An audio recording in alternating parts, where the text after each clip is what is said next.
My name is Buka Ngesa Omole. I am the General Secretary of the Communist Party, Marxist Kenya, CPMK. My defiance of the current system, the way it operates, started in my rural areas because I grew up in the rural area, particularly in Siaya, where I grew up. My mom was a lay reader and my dad was a teacher, a primary school teacher. But the moment of awakening was the way religion was being used to exploit the poor people. And we saw many instances where poor people, they take all they have to the church, especially old people. So I think I started to rebel against the establishment of the Anglican Church in the rural area, especially the contribution of the poor people to be taken to the Bishop of Canterbury. This was really a painful experience. But my formulation of ideas started when I migrated to the city. I came to the University of Nairobi in 2003 to study engineering. But remember that in the rural areas, there is also a lot of tribalism. In fact, I had never met a Kikuyu in my life until I came to Nairobi. But all I heard about the Kikuyu community, particularly from the Luo politician, is how bad the Kikuyu community was. So you can see how the children are being trained to hate each other from the very, early days. In fact, there are two stories that I will never forget. One of those stories was the story of Wamboi Otieno and the prominent city lawyer. And every time the Luo politicians used to highlight that story as Wamboi who took everything from a prominent Luo city lawyer. So this was meant to actually tribalize the Luo community, mainly for the benefit of tribal leaders. But when I came to Nairobi, I experienced the warmth and also the love for many people across Kenya. So it helped me to also shed my tribal lenses. This was very important as a budding activist and also a revolutionary. But what really shaped my ideas was the underground study circles that used to happen at the University of Nairobi, mainly to study Marxism and communism. So I got to be introduced with some of the literature from the underground that now moved my thinking, not from just an atheist rebel without a cause, but now it shaped my ideas to away from anarchism to organized revolutionary under the banner of communism. So this was, I could say that the University of Nairobi, even though I was taking an engineering degree, was able to shape my ideas. I also was able to meet certain student leaders that I only read in books. For example, there was a lecture by Ngugi wa Thiong'o at the University of Nairobi that was very inspiring. He was talking about the petals of blood, and one of his books I'd actually read was also Petals of Blood. I also interacted with one of the former underground leaders of the University of Nairobi. That was the former chairperson of the Communist Party, Mwandawiro Mganga. So that could be the beginning of my radicalization and my mission as a revolutionary in Kenya. And I think this happens until I joined the party officially, the Social Democratic Party at that time, which I had only read in 1997. But in 2004, I joined the Youth League of the Social Democratic Party and even started to arise on its ranks. And it is the same Social Democratic Party that now has evolved to the Communist Party, to the Communist Party Marxist Kenya, where I am the General Secretary. The clash between myself and Raila Amolo Odinga and also the Social Democratic Party then was heightened in 2013 when I was contesting as a member of parliament, a young university graduate contesting for a member of parliament under the Social Democratic banner in 2013. This is where we met Raila's establishment of violence, particularly in Siaya. But I can tell you we defeated that violence. And even now, we are the only party that operate in Siaya without being attacked. Because now the people have understood what we actually stand for. Remember in 2013, when we started our campaigns in Siaya, the most cheap popular propaganda that the ODM could wage against us is that we were sponsored by the Kikuyu enemies of the Luos. At that time, it was the Jubilee administration.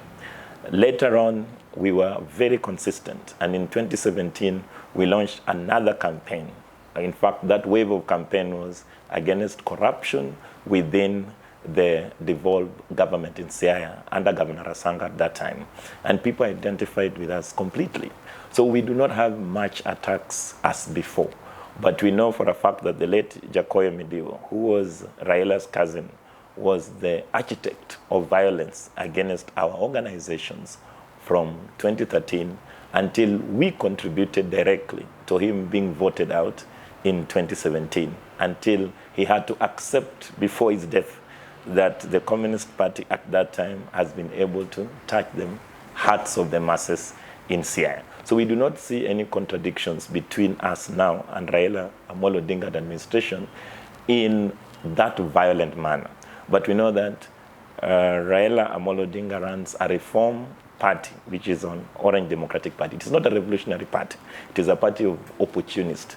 In fact, the most disappointment that we've had with ODM is that the people that we read about in the underground are now Raila's tribalist kings, particularly the people that even venture. For example, Professor Larry Gumbe was one of the people that I studied during my stay at the University of Nairobi. What about Odur Ongwen, for example? Those were people that fought against the dictatorship of Moi under the banner of communism. In fact, they even fought when things were extremely difficult. You remember that communism was banned at that time. But now these same people have now formed a conclave around Raila Amolo Odinga. In fact, Raila Amolo Odinga now is a company that they get profits off. And without him, they are helpless. So what I wanted to say is that for the Communist Party Marxist, where we are stronger, actually is in Siaya. We are also stronger in Taita Taveta, where the landless people are. And even now, as we conduct this interview, our chairperson is leading a strike in Mombasa, the waterfront and the warehouse worker strike at the dock port. So this confirms what we cannot deny, that if you want people to trust your organization, you must continue to deliver without compromising on the people's needs. First of all, the Communist Party would like to take political power. And we would not like to take a political power just to continue with the legacy of neocolonialism.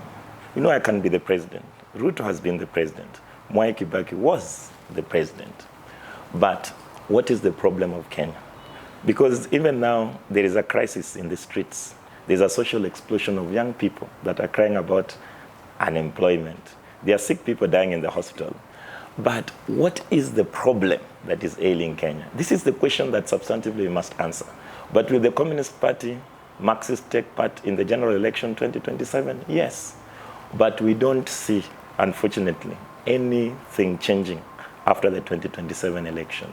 In fact, we continue to tell the Kenyan population that the only viable path to bring dignity to the majority of the poor Kenyan people, whether they are jobless, they are workers, and majority of the poor people live in Nairobi.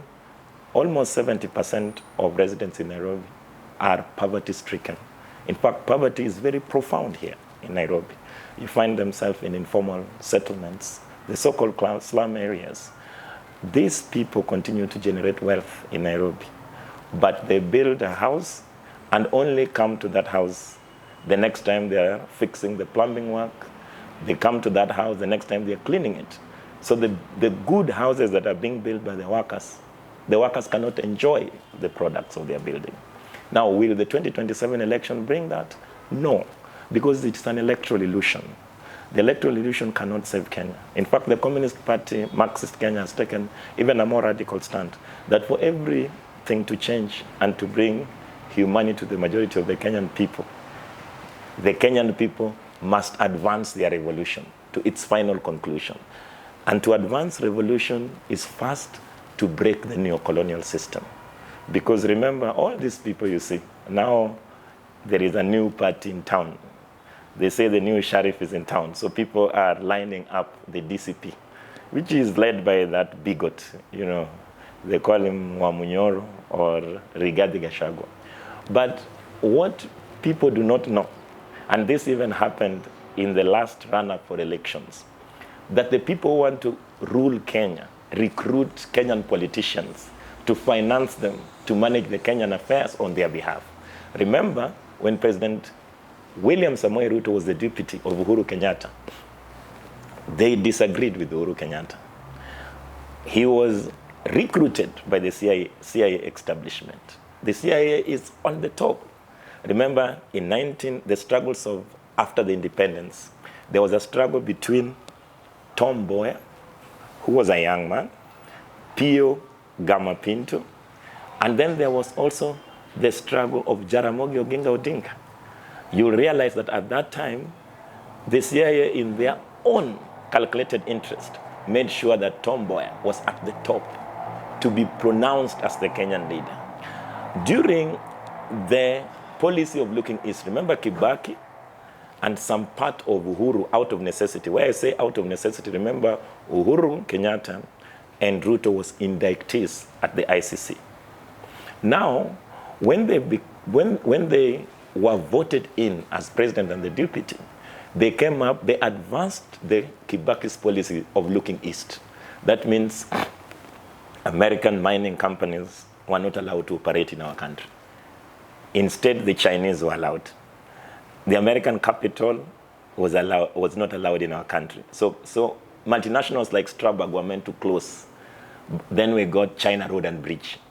So during this period, they managed to recruit William Samoei Ruto, and they bankrolled him, and he became our president.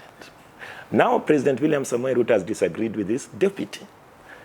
And the next flight Rigathi was taking after his disagreement is to the United States. Rigathi is not going to take tea in the United States. He's going to mobilize resources to come and campaign against William Samoei Ruto to take political power.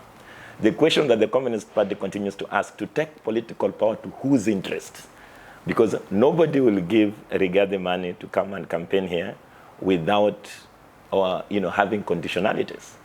The IMF and World Bank are here. Will they leave us? No, they will not leave us. So the main problem is not about the electoral processes that are 2027. In fact, I see some people, I think it's ignorance, because the young people are now saying, let's look for votes, let's look for political seats. The truth of the matter, all these young people that are coming out to look for political seats will not make it, because our democracy is already skewed towards money. So I see KOT is my friend. He wants to be the MP of Bungoma. There are people who also want to be member of parliament. The young people want to be the member of parliament. They're looking.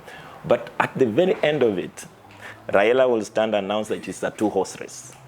And then there will be tribal balkanization. So we will participate in the general elections, but we are skeptical that the general elections will bring change. In fact, the Communist Party says that our theater of the struggle is the streets.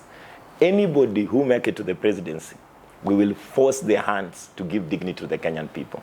President William Samoei Ruto did not rescind to the finance bill last year. It forced people to go to the streets to die.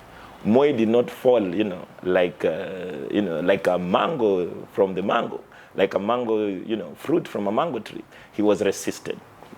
So we will be able to bring what we are calling a united front to participate in the general elections.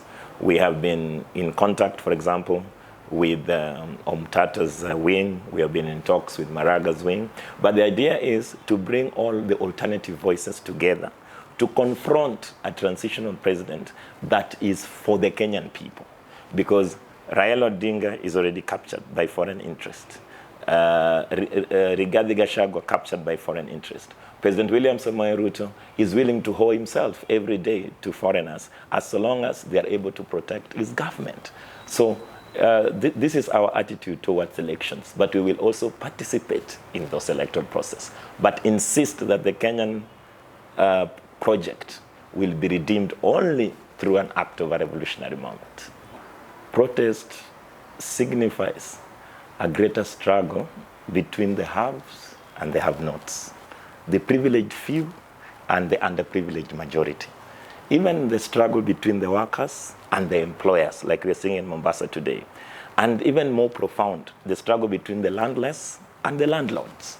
This is the social laws of history, that where there is oppression, there must be resistance. So we can say that anything that the Kenyan project has gotten, it has been a product of the struggle. Even the Communist Party Marxist is a product of the struggle of the Kenyan people. We can never claim that we are the people who are advancing the Kenyan revolution as if there are some people who did not come before us. During the struggle for independence, it was not just about the struggle for self-rule like Jomo Kenyatta has articulated. Because Jomo Kenyatta talked about self-rule, but self-rule to whose interest? Replacing a white person with a black person in the interest of a few is not independence. So we could say that the first protests started in pre-independence Kenya, when people arose to fight for the right to land. Remember, there are people who want to pervert history. They want to tell us that the Mau Mau uprising was a Kikuyu ethno affair. But we must know that the struggle is more intense where the oppression is also more intense. So the people that arose against the white colonial regime, they did not arise because they were Kikuyus. They arose because the white people were able to take their land and relegate them landless. So they are the first people who stood up to resist the land grabbing that was taking place when the white person came. So the Mau Mau had to start from where there was maximum oppression. The other communities joined them when there was now depossession. For example, the imposition of heart tax, land tax, the Calabar rules, the Kipande system brought more oppression. And we could see that the people now started to fight. In fact, Mau Mau can be narrowed down to 3 issues. There was fight for land and freedom. And so it basically that people needed land that had been dispossessed from them. But also, they needed freedom for their people. So there has been a consistent struggle between the oppressed people and the oppressor. This has been the continuous social history. And we can take that even in the post-independent Kenya, because sometimes I read in history, and I think most of you, even in our education system, we read that Jomo Kenyatta is our founding father. He is not our founding father. He is a land grabber who is, his dead body is still lying in public land, even after he stole so much land. The truth of the matter is that Jomo Kenyatta did not even give dignity to the poor Kikuyus. In fact, he used the poor Kikuyus as a buffer zone to protect the land that he actually had robbed from the Kenyan people. And that is why you see crisis in Mpeketoni, for example. Why are Kikuyus being massacred in Mpeketoni? Because they are being told that they stole their land. The fact of the matter is that the Jomo Kenyatta regime's family stole the land. And who did they do? They brought out poor Kikuyus to form a buffer to try and protect their land. Why are Kikuyus remaining dispossessed and squatters in, for example, in Taita Taveta? How did they find their way there? Even in the buffers of Lake Victoria, there are Kikuyu landless people there. So the actual thing is that independence did not take place. We had a sham independence. After the Dedan Kimathi was hanged, February 1957 at High Noon, he was hanged. Then the white colonial wanted to create another hero to be followed by the Kenyan people. So they created and negotiated with Jomo Kenyatta in jail just the same way they negotiated with Mandela in South Africa. So it was like a template for making sure that the fight for independence was not compromised. After the independence, land did not come from us. In fact, even now, we still have 70% of the Kenyan land being owned by less than 2%. If you look at the Ndungu land report and the TGRC report, who are the big landlords in this country?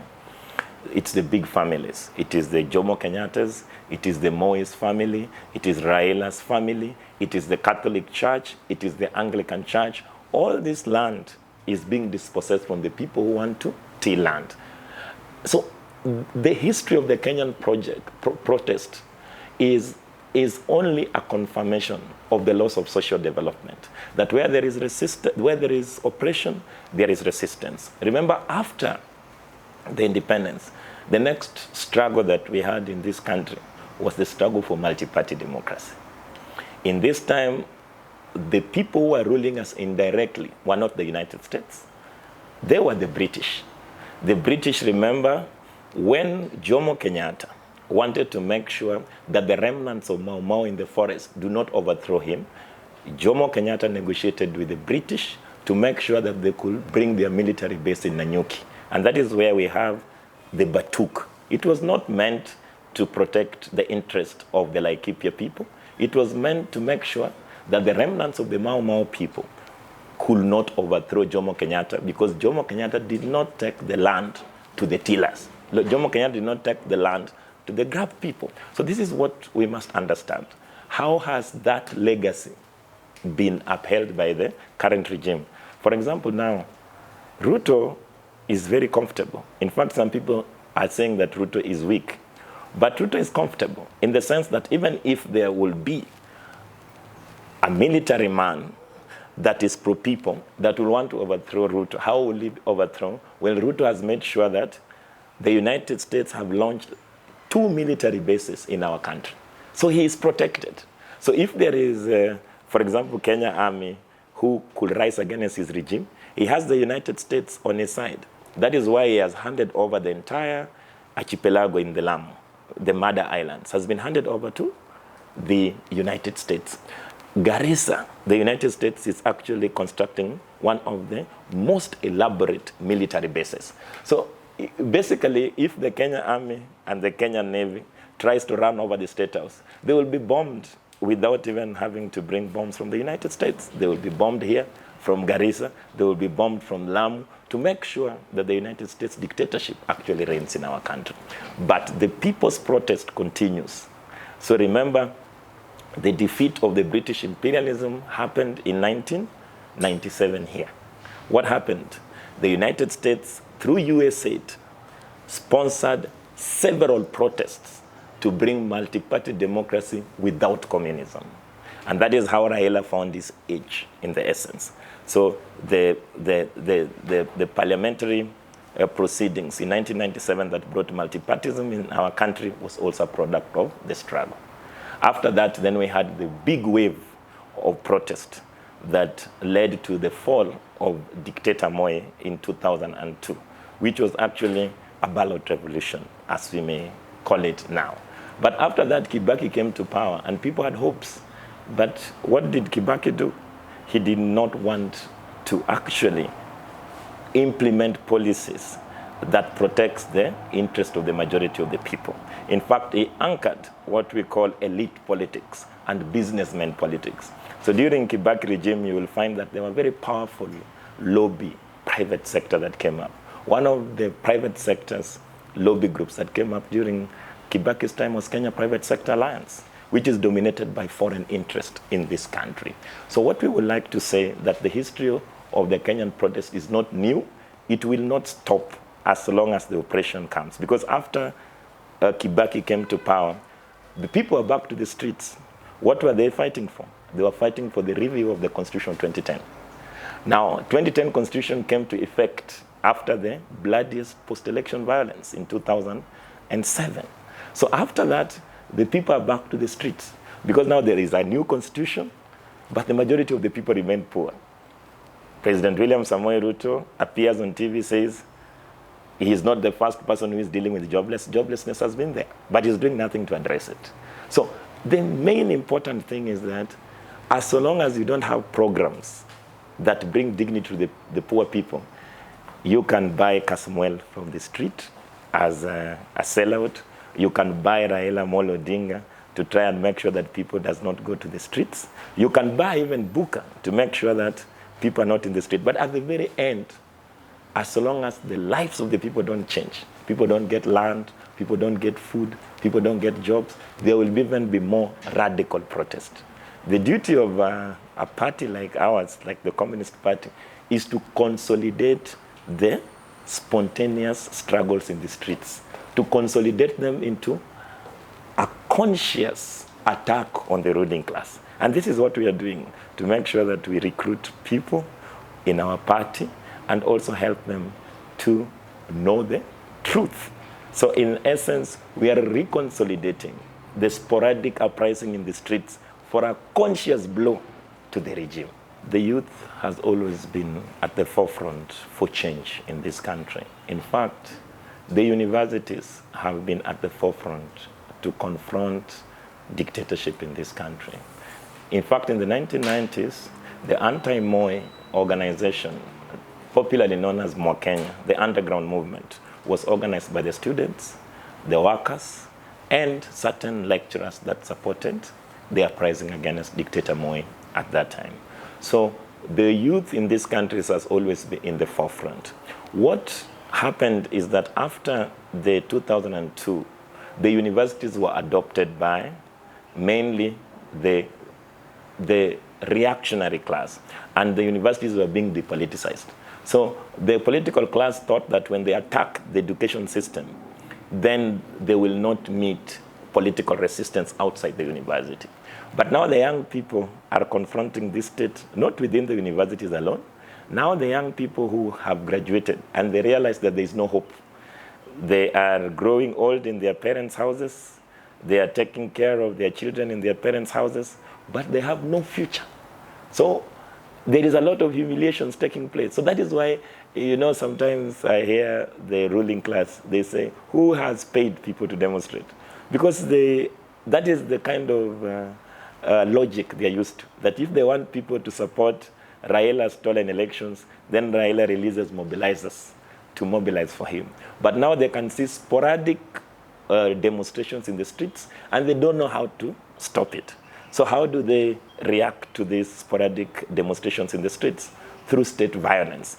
And for us, we also understand that the young people now are understanding that state is not a neutral arbiter. Because sometimes people say that the state actually helps to advance the interest of the majority of the Kenyan. But now the young people can fundamentally say that the Kenyan state only advances the interest of a few people. For example, even if you look at access to justice system, the poor man or the poor woman is more unlikely to get justice through our criminal justice system than the rich person. The people who are being abducted are not severely from the rich neighborhoods, unless a few people that the state has disagreed with.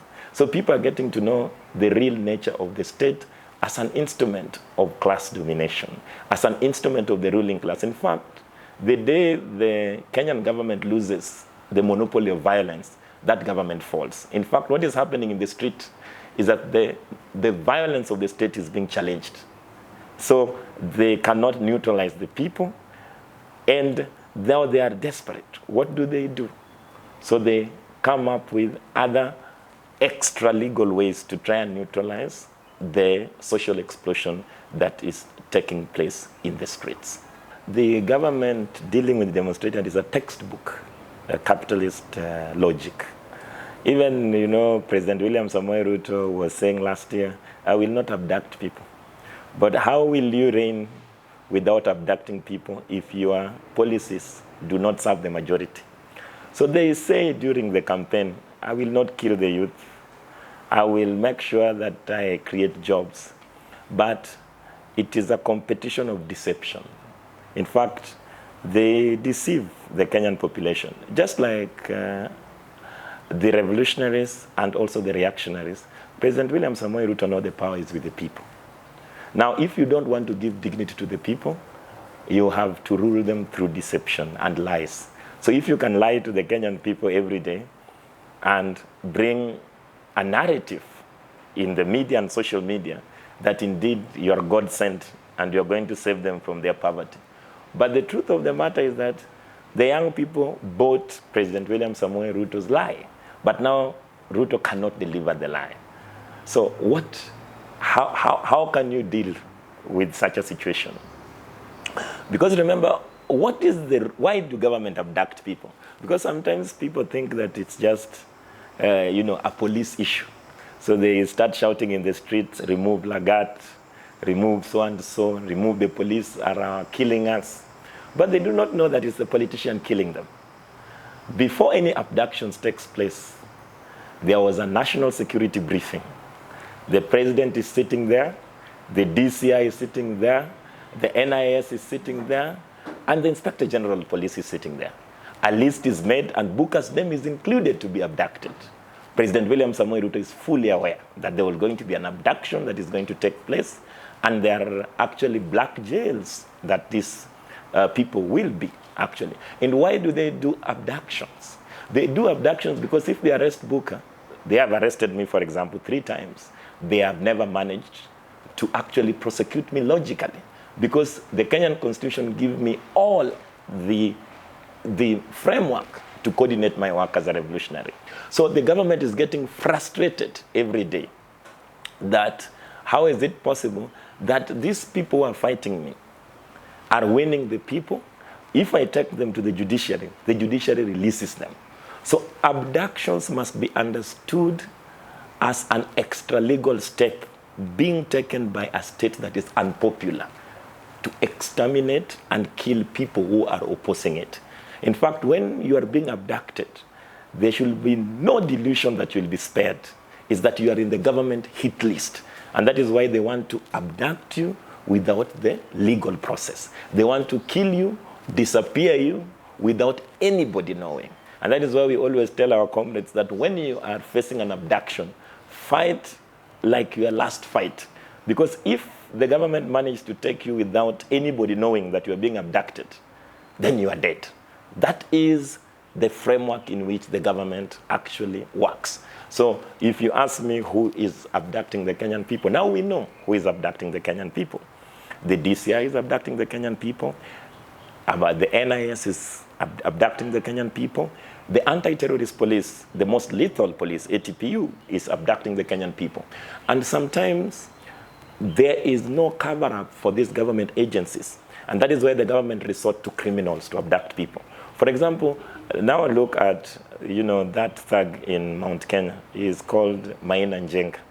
Maina Njenga has been able to negotiate out himself from criminal activities, all of them. Now Maina Njenga is clean as a white slate. Why? Because now the government also adopt militia groups to actually do their dirty work. So if Maina Njenga can help them to neutralize Wamunyoro effect or the Gachagua effect, then you are now the friends. So this is how Maina Njenga has been appropriated. So some of the people that are abducting people are not the Kenyan security agencies. These are criminal gangs that has been adopted by the government. And this is how fascism works, in the sense that if you go to the street, now the police are a bit more careful. For example, we are now under the trial of the police person who murdered Rex Masai. He has to face justice system as alone. So the policemen are hesitant to be seen to be killing. In fact, the policemen that have generally been killing people are very naive police officers, particularly that is drawn from the Kenya prison system. It's the prison warders that we are dealing with in court that probably have never dealt with such a scenario before. But the general police officers do not want to kill the protesters. So what does the government do? They bring criminal gangs. So the police stands with his gun while the criminal hacks the person to death. The police officers cannot be actually persecuted. Now, the government will also not facilitate for the criminal to be persecuted. So in this case, it's a desperate attempt to neutralize the excesses or what the government see as excesses, which are actually constitutional. So what we should really continue to think through is that we must change the nature of the Kenyan state to avoid abductions. First of all, the ruling class must fall. And this ruling class is not just, President Ruto. President Ruto is a very small entity of the ruling class, because even the President Ruto's resources is really less. In fact, Ruto felt out of place in the last government, because now he was meeting the real billionaires, but he's a petty thief. He only steals land here. He probably earns from corruption, but now he has gotten to be the president. He wants to grab as much to join the billionaires class. This is what is happening in this country. So in terms of reaction of the state, we have also seen certain narratives and literally buying people. And this is important to say that the government always look for solutions outside what they should do. Because if President William Samoei Ruto wants to address the crisis in the street, he knows what he can do. He just makes sure that young people can have jobs. That means he makes sure that the land is brought back to the people, there is food for the people, he makes sure that the education system works, the healthcare system works. But instead of making all that work, what does he do? He gives all the money to the old derelict man called Raila Amolo Odinga. To do what? To keep people off the street for a day or two. He tries to give money to activists. So he comes, Buka, can we talk? Talk what? The talks that the government is talking about is to pass money to young people. There is no clear talk that President William Samoei Ruto had, because if Ruto wants, the last open letter we wrote to President William Samoei Ruto, we literally say, please make sure that you start industries to employ the people. He has not started anything. In fact, he started that brood of corruption within the affordable housing system. When we talked about the healthcare, he brought a private sector, actually an Asian Shah, to actually run our medical healthcare system. So everything else that we asked for, unless we fight him and we put him in a corner and we threaten his very existence, he does not do anything. So we cannot say that the government is serious about addressing the problems in the street. In fact, the Communist Party Marxist takes a very logical conclusion that only through a national democratic revolution, where the people takes power in their own hands, make sure that President William Samoei Ruto and all his thieving elite can be arrested, jailed, and their wealth confiscated. And we start the second level of negotiation, because now we know that only 20% of the stolen wealth in these countries is in the national territory in Kenya. So will we negotiate with President Ruto or the former President Uhuru to bring billions of money they are stashing overseas? We can only do that if there's a revolutionary government in power and all of them are in jail. So they will bring the money and we will release them and give them lesser punishment. Instead of a life sentence, or probably instead of a death sentence, they will earn a few years in prison. But this has to be done deliberately by a revolutionary government. The truth of the matter is that the Social Democratic Party in 1997 that was led by Charity Kaluki Ngilu. In fact, at that time, it was Masani Angelo. Then it was led by James Orengo. Then now then we were led by Professor Anyang' Nyong'o. So all these people decided to join government. This is the whole rubbish people talk about here, that Buka, please join the government so that you cause change from within. If James Orengo did not manage to cause change from within, or Charity Kaluki Ngilu, or Professor Anyang' Nyong'o, who is Buka that will go to government to make sure that change can be caused from within? So the Social Democratic Party had always two wings. We had the communist wing and the Social Democrats within the party.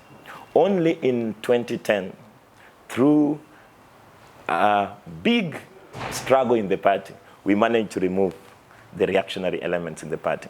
So remember, the Communist Party of Kenya was never registered until 2019. 2019, we registered it through a battle of court processes and street actions.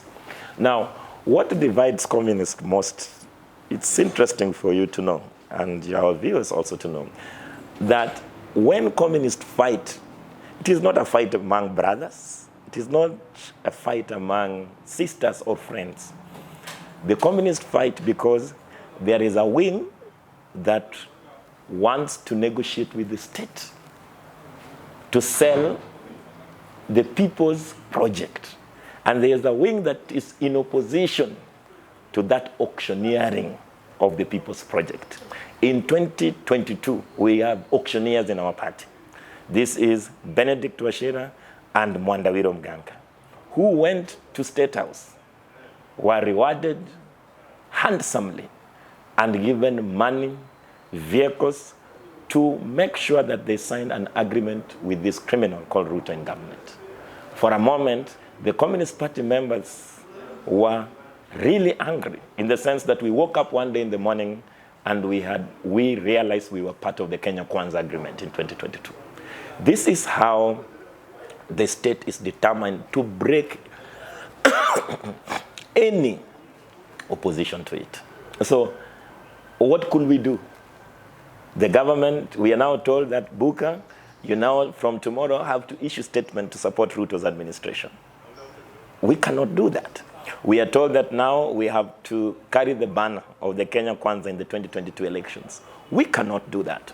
So the Communist Party of Kenya, which we are still struggling with in court today, joined Kenya Kwanza through those two mercenaries. And after that, they still serve in Ruto's government. After President William Samoei Ruto broke into our offices, arrested our cadres, killed our comrades, these two mercenaries still operate in this government. So what could we do? The thing is that we must bring out the Lenin's logic, because even during the fight for the Russian Revolution, there was the Bolshevik and the Mensheviks, the minority and the majority. So in our country also we had a minority and majority in the party. So the majority had to sever their relationship with the minority who is in Kenya Kwanza government and create their own outfit to advance the people's project. And that is how the Communist Party Marxist was born in their first National Congress last year in November, to make sure that we sever totally our relationship with these two mercenaries that led us to the President William Samoei Ruto's administration. That is the struggle that we are going on. The struggle about the name, for us, we don't care what they do. They can take us to court like they have. They can take us to the tribunals because they have the state power. They can try to organize gangs around us. But the perfect analysis is that the Mwandawiro Mganga and Benedict Wachira, the gang of two, auctioned the Kenyan people, a party that people have died for. So this is why today we run the Communist Party Marxist proudly, that at least we are distinct from the sellouts. We are distinct from these two criminals. It's good to understand that I have met President Ruto. I met President William Samoei Ruto in the run-ups to the elections, and I met President William Samoei Ruto in the second schedule during the campaigns last year. I also met them with Professor Kindiki and Murkomen at that time. So for us who are communists, we don't fear meeting anyone. We meet anyone, but at the very end of it, we meet them based on our principles. So we can meet anyone. I always even tell some people within the movement that if you look at Stalin, he met with the leader of the Nazi at that time, which was Hitler, and finally ended up defeating Hitler. And Hitler, where did Hitler die? He died in USSR after their meeting. So the meetings are not a big deal. In fact, to be a principled person is the big deal. So now we have reached with President William Samoei Ruto at a point of no return. There is no meetings, there is no negotiations that will change President William Samoei Ruto's mind. Because at this very end, he only has one oxygen tank remaining, and that is Raila Amolo Odinga. Without Raila Amolo Odinga, his government falls. So how is it possible to join a sinking ship, which, you know, the death is inevitable? President William Samoei Ruto, nobody wants him. He cannot kill all the Kenyan people. So I will say that I have no desires to hold any cabinet positions. Or whether now people want to say it is Ruto's government, but I think it's Raila Ruto's regime. We can just call it what it is. because the decisions are made with Raila and Ruto in the government. Everything is being politicized around Raila and Ruto's government. So I will say clearly that we have no desires in the party to take positions within the Ruto's government.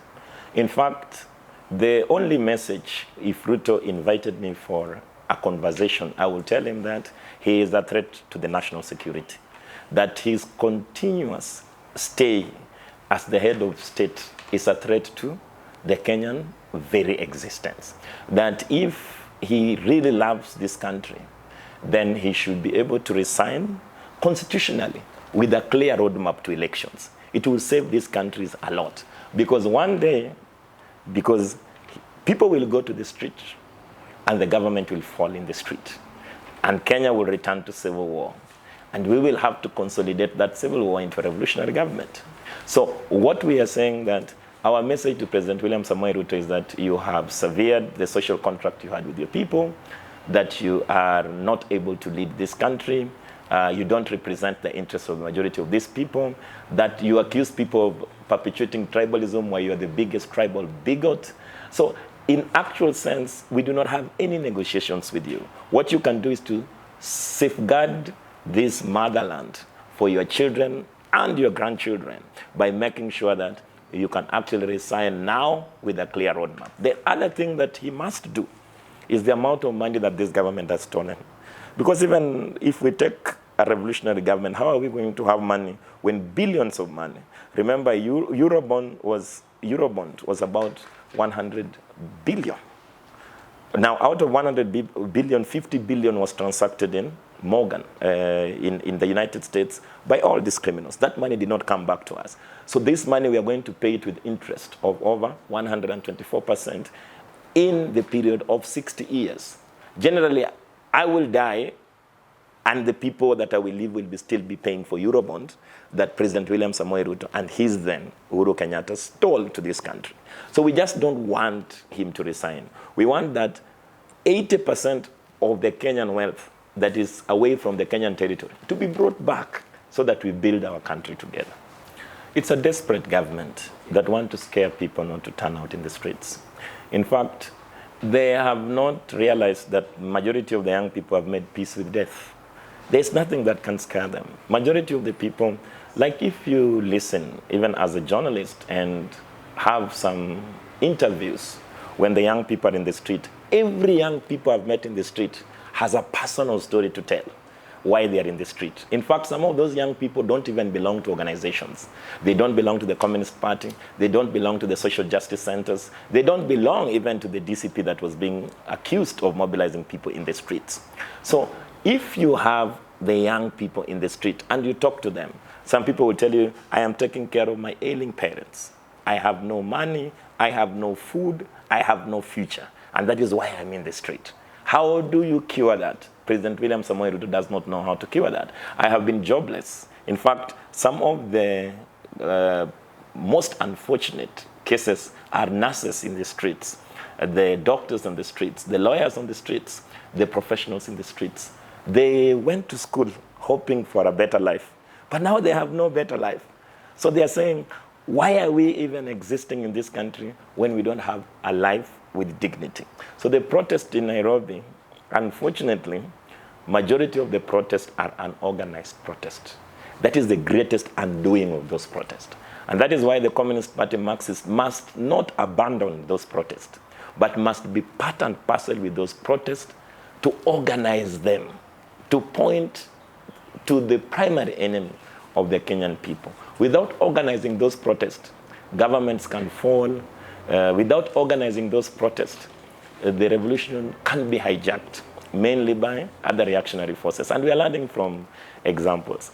The most interesting one I always give is the Arab Spring that led to Hosni Mubarak, the president of Egypt, to fall.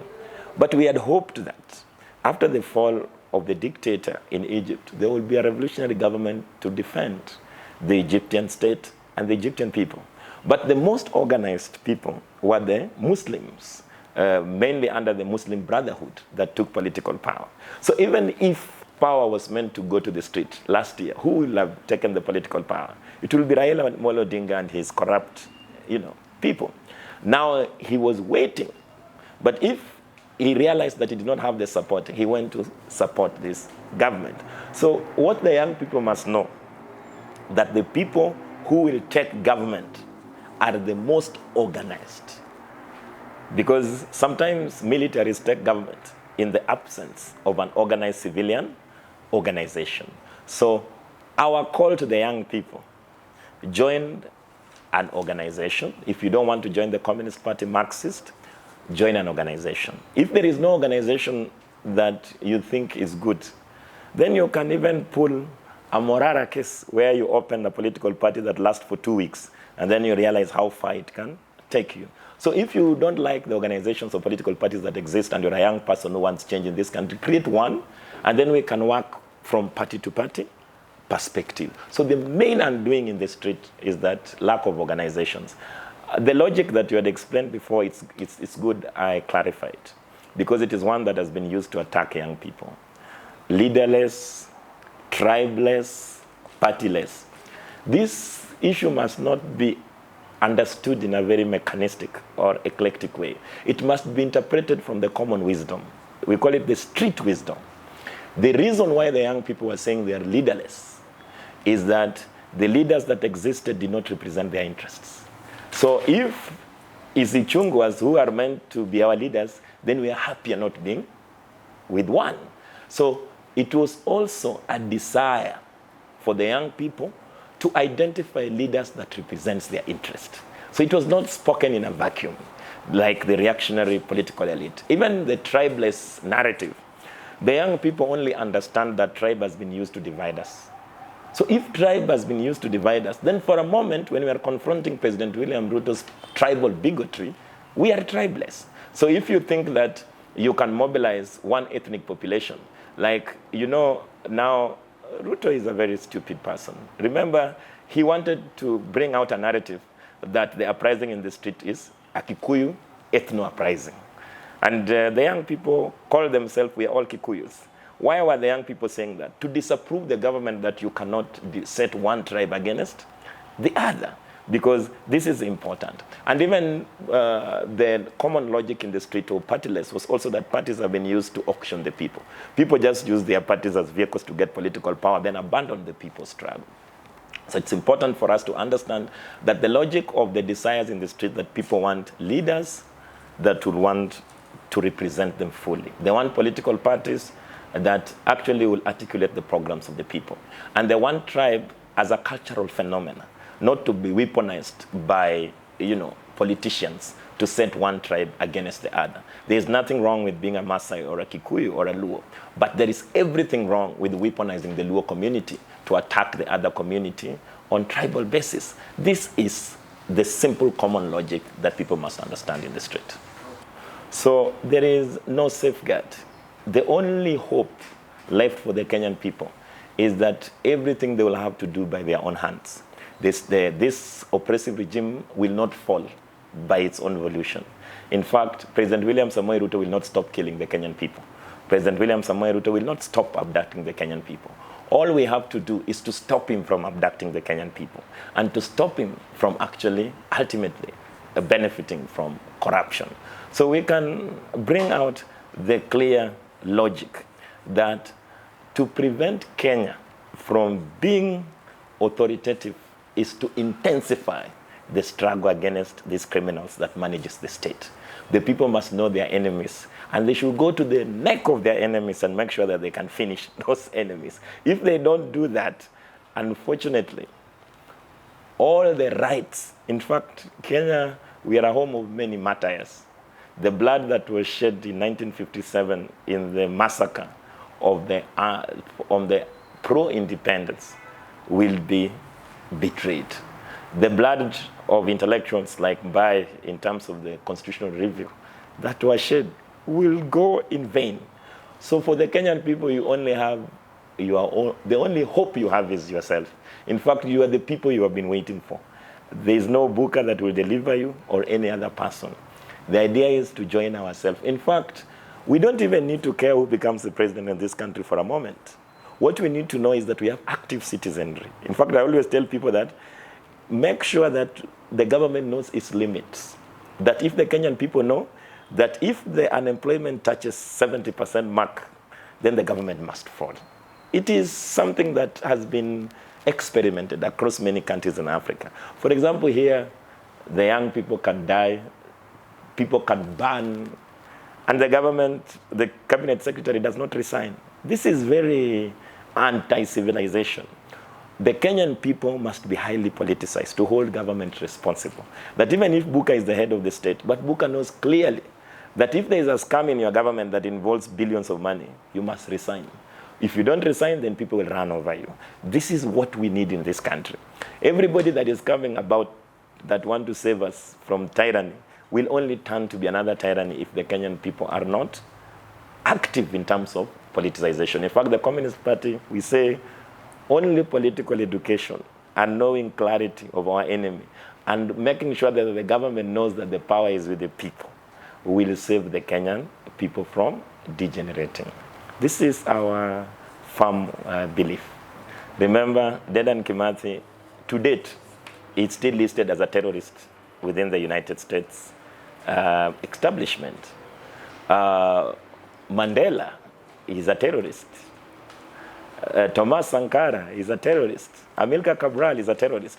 Anyone who has stood up for their people, the only way is to call you a terrorist.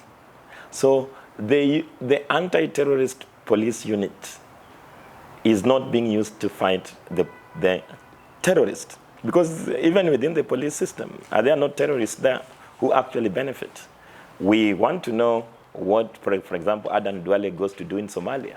Is he not going to miss terrorist organizations before he comes here? And what is his role in dealing with those terror organizations there? So we want to say that there is no deterrence other than giving people a life with dignity that will make sure that the pressure in the street actually reduces. You can charge people with anti-terror laws. Now we have 57 of our comrades. For the first time, protesters are being detained at Committee Maximum Prison. For the first time, protesters are being detained in Industrial Area Remand Prison on a maximum unit of robbery with violence. And you know, robbery with violence got a death sentence in it. So all of these are desperate attempts for the state to decrease the number of people that are willing to come out in the street. Unfortunately, it's going to have a boomerang effect. Nobody will stay home under President William Samoei Ruto's watch and die of hunger. They will still turn out in the street in large number to oppose his dictatorship. The role of media is very important in our country. The media helps to highlight the excesses of the state and also tries to bring some voices of reason to confront the popular narrative that is being spread against the people by this government. This is important for us.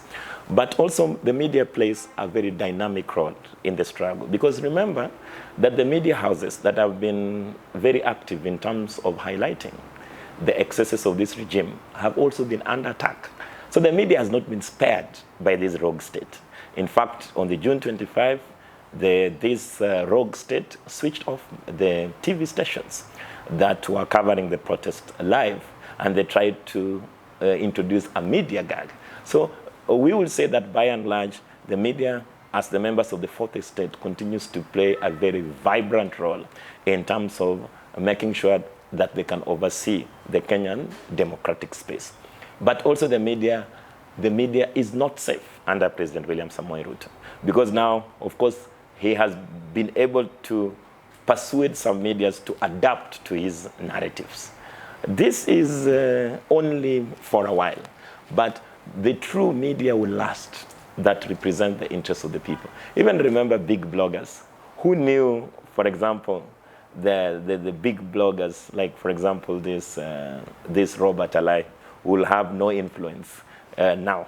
Who knew that there was another one who used to call himself Lord Mutai that had millions of followers.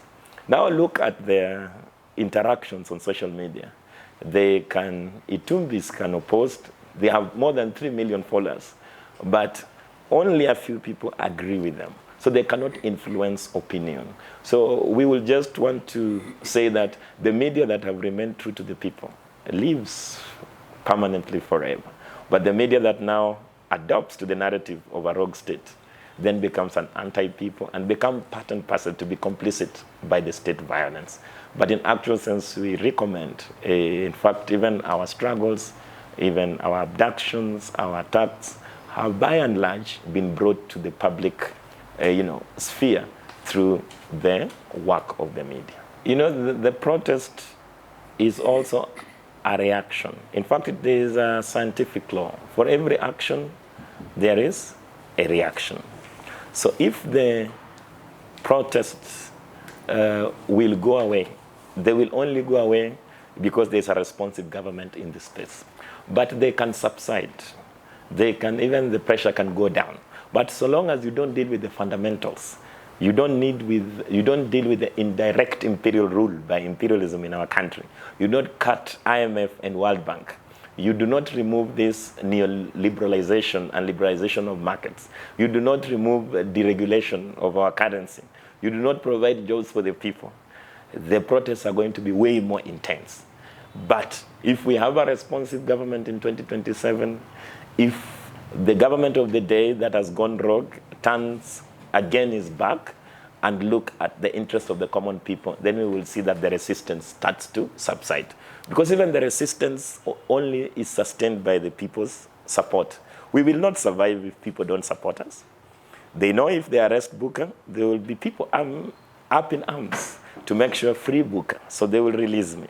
But if the people don't support us, where is our strength coming from? So the 10 years that we are going to have, we hope that the protest will not become qualitative.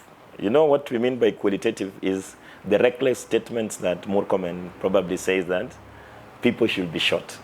Because this brings also qualitative resistance. Qualitative resistance is armed resistance.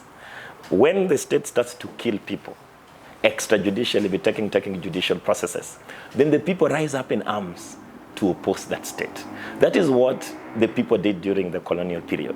So we hope that we will not reach a qualitative standard of the protest where now instead of people resisting the government through constitutional order, then they will have to pick arms to defend their very existence. This is what we see as our analysis.